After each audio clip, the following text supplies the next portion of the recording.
Today's project is pulling the third member out. It's got to get sent off to Evan Weller Racing. They're going to put some unicorn tears and gypsy sweat into it. It's a proprietary chemical thing, and I think we're re-gearing it.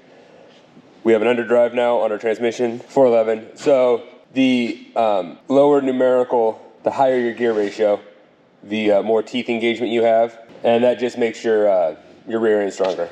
We're gonna pop these wheels off. Got to pull the axle shafts, and then we'll pop the third member out. Oh, do we gotta pull the third member skid plate? Oh no, it's like bolted to the input. Okay, that should be fine. Old steering rack. Upgrades Tyler's doing this year. We got a new body, as you can see. Somebody rolled the truck last time, and we got new tires. We are on 40s instead of 37s. New engine. So we gotta get the engine out. New engine's over there. It's kind of a interesting intake. It's multi-port injected, so that's why it might be tough to sell. Is there's not a lot of small block Chevys running Multi-port. Yeah, individual coil unplug and multi-port injection.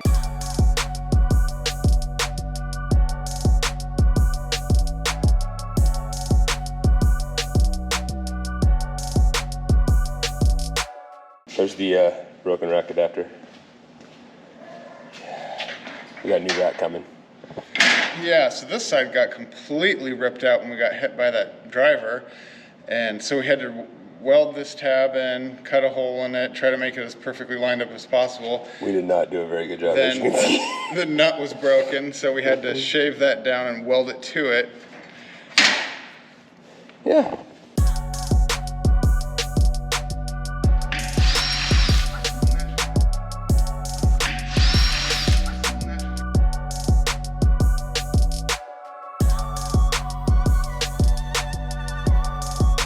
Shocks will completely be off, all the body, engine, transmission. Are we gonna completely pull the third member out, or are we gonna leave the axle housing in place? I think the axle housing can stay in place, right? The axle housing might get disconnected because we gotta pull upper and lower control arms, repaint all those, inspect all the rod ends and everything. Yeah, replace quite a few of the rod ends, rebuild all of the shocks. But everywhere there's a rod end will be taken apart.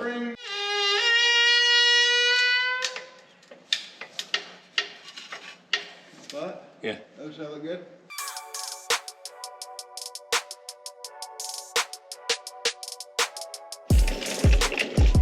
Hey, are you gonna pull that first?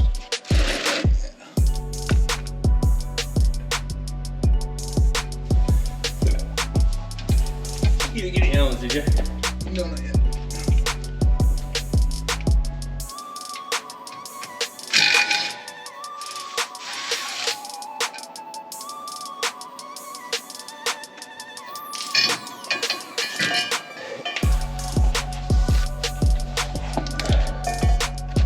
Can we see where the fluid is coming from?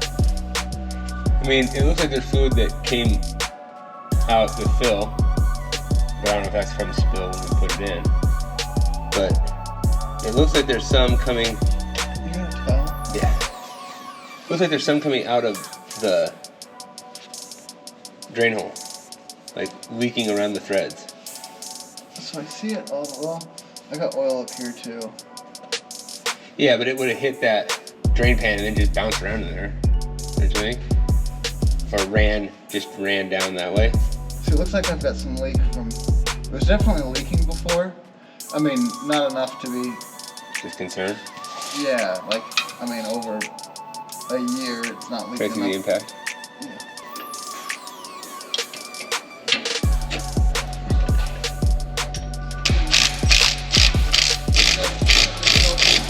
What? You have the fill cap full? No. But I'm going to leave that on until I get this pulled in. It's 91. What's that? That looks good. That looks beautiful, actually. That's what you want to see when you're doing your service. You can still see through it. At 90 bucks a gallon, I hate to have to replace that. At 90 bucks a gallon, I'm gonna be taking this home, and you'll see this oil again in another project. I will seriously take that from you. It looks beautiful. I will definitely reuse that. And your oil pan was not dirty when we started. I will 100% use that if you're gonna throw it away.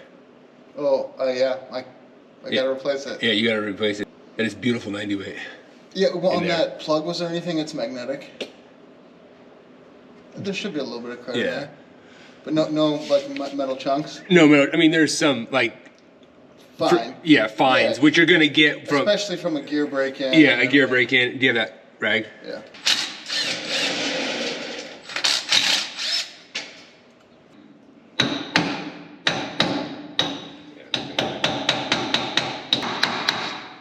We can get a... Hold up. This one, dude. We'll put a little There we go. lubricant inside it. There we go.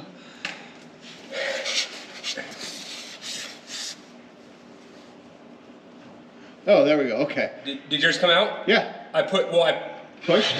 Yeah. I pushed in on that, and I pushed it your way. No, it was married. It was married so well, I thought that, like, it had smushed into the Oh, I teeth. see, that way, like mushroomed in. Yeah.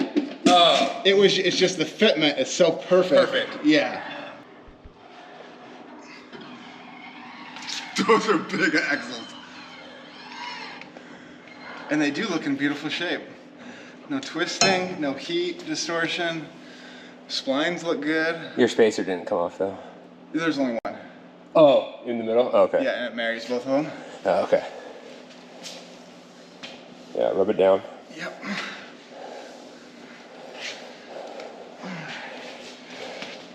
Okay, and so for those... We need, mark them. We need to figure a way. Oh, I just wiped this one off, didn't I? No, it's there, driver. Oh, okay. In, out. Did you mark, was this one marked then? It doesn't need to be, because the splines are different. Okay. So these are 2-inch, I think it's 2.008.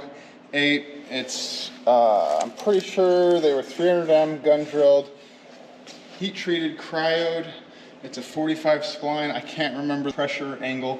You'd have a choice of either 30 degrees or 45 degrees. For whatever reason, there was one that people thought was better than the other, and so we went with that. For some reason, I want to remember you saying 30 when you were... 30 pressure angle? It could be a 30 pressure angle, yeah. That number sticks in my head when you said those two numbers. Yeah. 30 was like, I remember you saying 30. Oh. Power steering parts. Yep, that's the from Charlie, the Power Steering Solutions. This is their full-on trophy truck pump, their trophy truck servo modified, capped, their pressure relief. We're reusing our tank and filter. The actual physical rack is sent off right now to Jason Hurd. We're having him design us a billet rack adapter. So this time it's not going to be fabricated metal like this one was. It'll be CNC'd off of a machine billet as strong and beautiful as possible. Then we're also upgrading the rod ends this year. We're going to 7/8. So I believe those are the JMX 14s are what we're going to.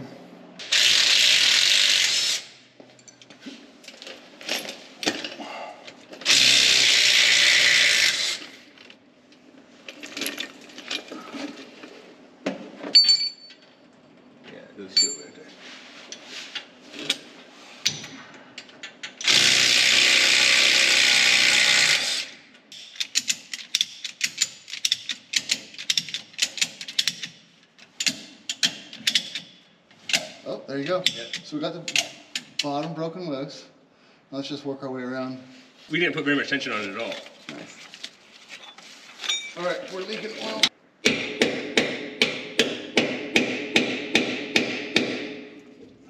you go.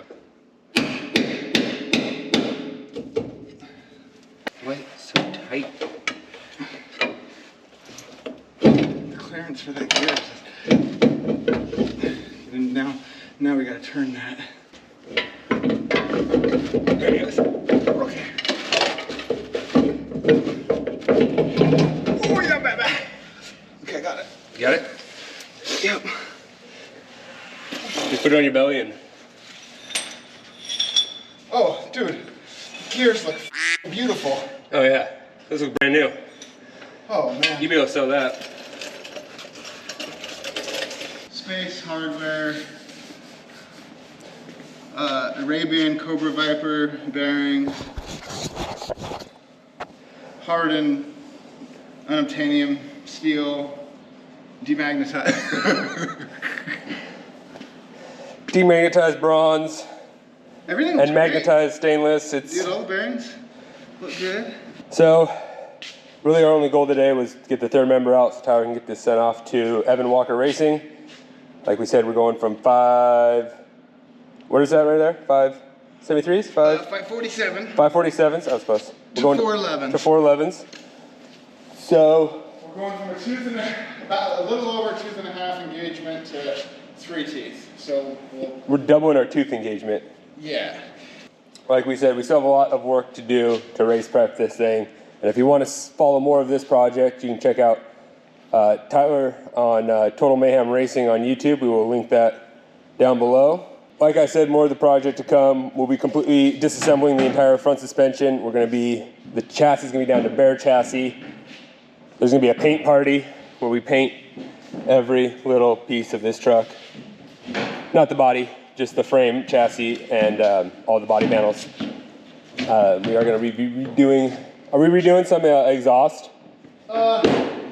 Yeah, all I want to do is bring the exhaust to here. Yeah, it sounds so cool, but it is Right at the driver and co-drivers. And so when anyone's trying to talk to you when you're in this driver's seat, you're like, yeah, man, I can hear the exhaust. You really see in these trucks exhaust ran 2 ways: side exit, or they run them down the middle and out the back, and they spit them out the sides right here. I'm personally, for packaging and plumbing and all that, prefer that out the side. It's just right at the door was a little short. Yeah, I think we kind of ran out of. I mean, we did do this less than a week before the race. We were putting exhaust on. It was more like, just get it done. Yeah. You know what I mean? Well, we do it this or here or there. That was there's the muffler, and so after the muffler, it just dumps. Yeah. And so yeah, we just ran out of time. So a couple of things we have left to do. We're going to be moving the exhaust down to here, swapping the motor and transmission. Do you have the transmission back yet? Nope, transmission is off at Rancho Driveline Engineering. We upgraded to a TubeWorks underdrive, and then Rancho Driveline Engineering is doing some upgrades as well. I just sent it off to them and I said, hey, we're at that point that cost of education is high, and so we need a little insurance. So just go through it, and any upgrades it needs for it to be the best of the best, just get it done. And so Kyler over there at Rancho Driveline Engineering is awesome, ripped it apart, gave me a call, and was like, yeah, everything's pretty good, just recommended a couple of things. I don't remember what, and I was like, yeah, I'll get it done. Sweet. So like I said, you can follow him on Instagram and YouTube. I will be back again to do a couple more teardowns and takeoffs, but I think for today that's gonna do it. If you like seeing projects like this trophy truck, the best way to see more of this kind of content is to sponsor us, and the easiest way to do that is with some of our merch that we have. Wheel it, wreck it, wrench it, repeat shirts. We got some Richardson trucker hats with our logo on it. You can check those out in the link below. We're doing our own merch, so we'll get that shipped out to you right away. And if you buy a shirt and you mention Total Mayhem Racing, we'll send you a Total Mayhem Racing sticker with your order. So yeah, look forward to seeing more of these projects in the future. Wheel it, wreck it, wrench it, repeat. Until next time, see ya.